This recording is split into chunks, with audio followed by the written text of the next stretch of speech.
subscribe now and press the bell icon. Never miss an update. Hello, in this video we shall discuss the summary of Waiting for Godot written by Samuel Beckett. First of all, let's have a brief introduction to the play. Waiting for Godot is a two-act play written by Samuel Beckett, composed between 1948-49. Beckett actually wrote this play in French language under the title In Attendant Godot, and the play was translated into almost 18 languages.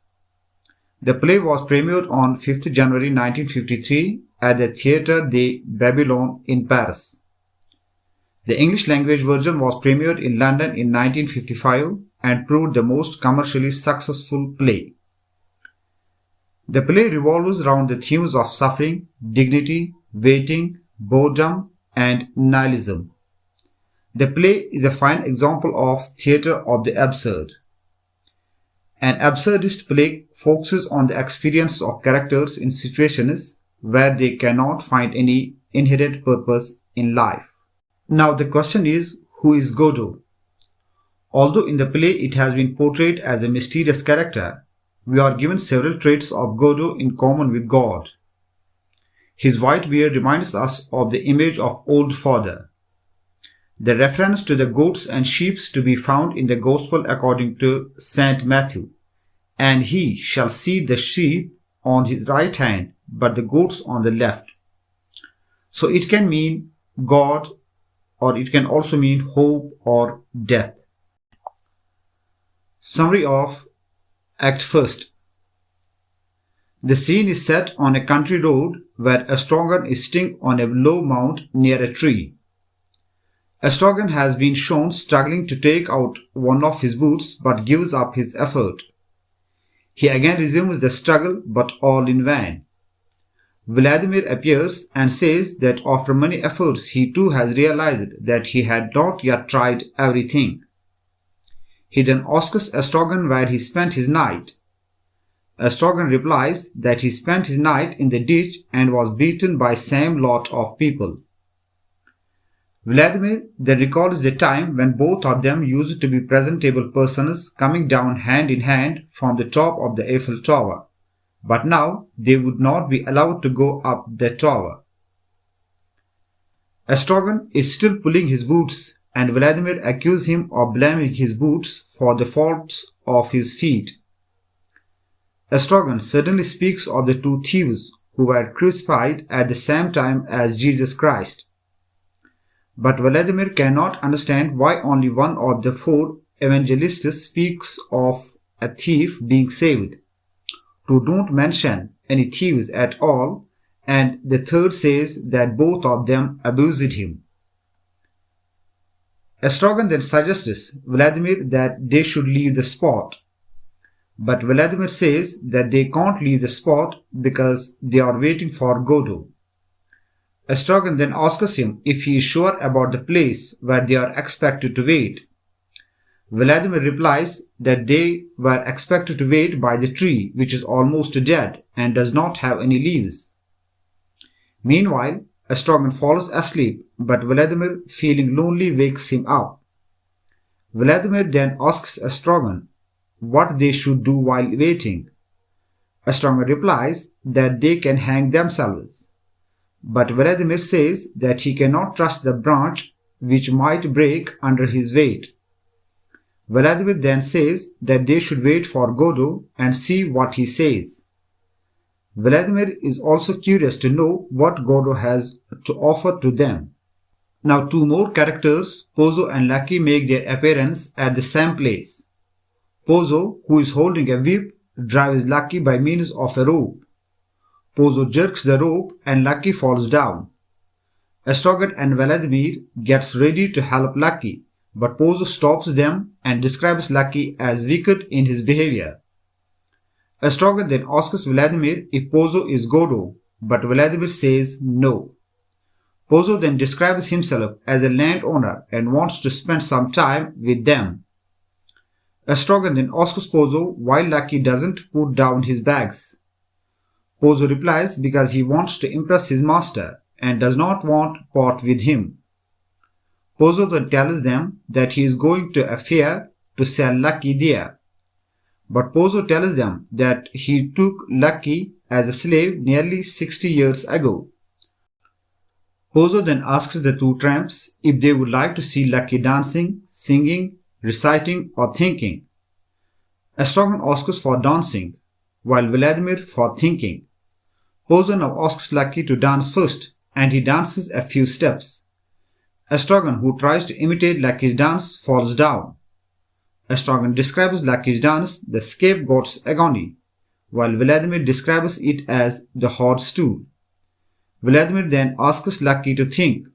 Pozo tells Vladimir to put Lucky's hat on his head first. Pozo then jerks the rope and commands Lucky to think. Lucky then delivers an incoherent speech which dejects and disgusts Pozo.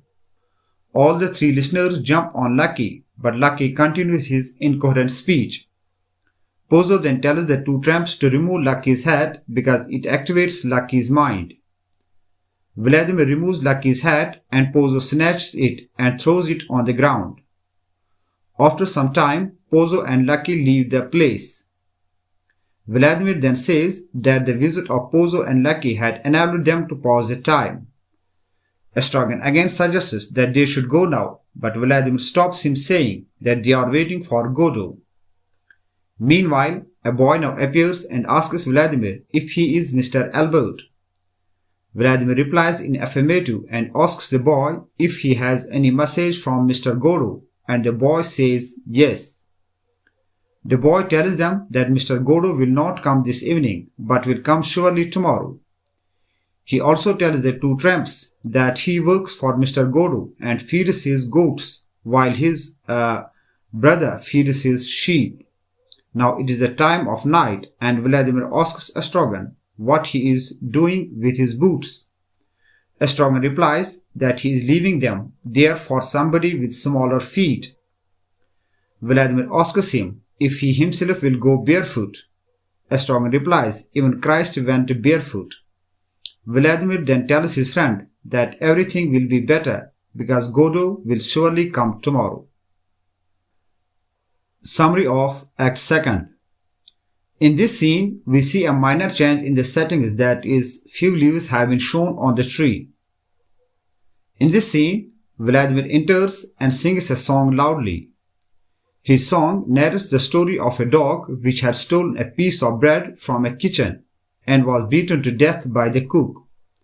Now Estragon enters barefoot with his head bowed down. Vladimir wants to embrace him and asks him where he spent the night. But Estragon replies not to touch him and not to question him. Estragon says that he had heard him singing because he was feeling happy without his friend. Estragon even says him that he feels much better when he is away. But Vladimir tells him he was missing him at the same time he was singing. After some time, Estragon asks him what they should do now. Vladimir replies to wait for Godot.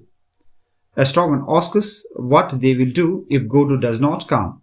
Vladimir replies they will decide when the time will come. Vladimir says that things have changed since yesterday and draws Estragon's attention towards the tree.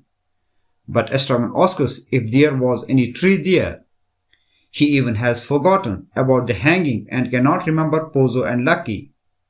Vladimir tries to remember him that he once lived in the Macon country.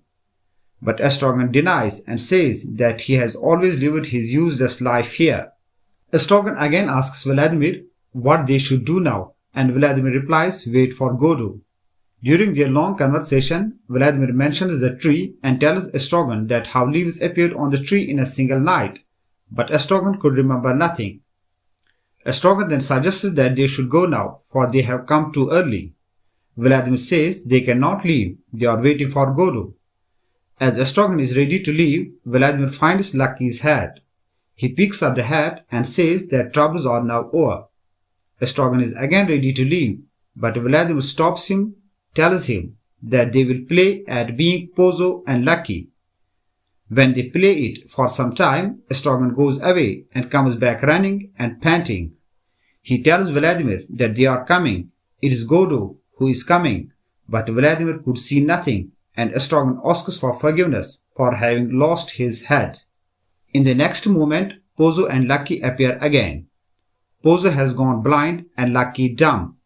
As Estragon cannot recognize them, asks Vladimir if it is Godot. Vladimir replies that it is not Godot but Pozzo. Pozzo then cries for help, but Estragon demands a price for the help to be given. Pozzo is willing to pay 100 francs and then 200 francs, but Vladimir ignores his offer. When Pozzo continues his appeal for help, Vladimir kicks him. Estragon calls Pozzo by the name of Abel, and Pozzo responds with an appeal for help. Then Estragon calls him by the name of Cain, and Pozzo again asks for help. Estragon then comes to the conclusion that Pozzo is an embodiment of humanity, as he has answered to the names of Abel and Cain. Meanwhile, Pozzo jerks the rope and calls Lucky to move on. Vladimir is surprised, asks Pozzo when Lucky became dumb. Pozzo answers in a long speech and says one day he became blind, and one day he went dumb, one day we were born, and one day we shall die. After Pozzo and Lucky have gone, Estragon asks Vladimir if Pozzo was not Godot, and Vladimir assures him that he was not Godot. Meanwhile, a messenger boy now appears and calls Vladimir as Mr. Albert and informs him that Godot will not come, but he will come next day. Vladimir asks the boy if he is the brother of the boy who brought message of Godot on previous day. The boy replies he doesn't know. Estragon asks Vladimir what they should do now, and Vladimir replies to wait for Godot. When Estragon asks him what will happen if they leave, and Vladimir answers then Godot will punish them. At last, Vladimir asks Estragon if they should go. Estragon answers, "Let us go," but they do not move and remain where they are, and the curtain falls.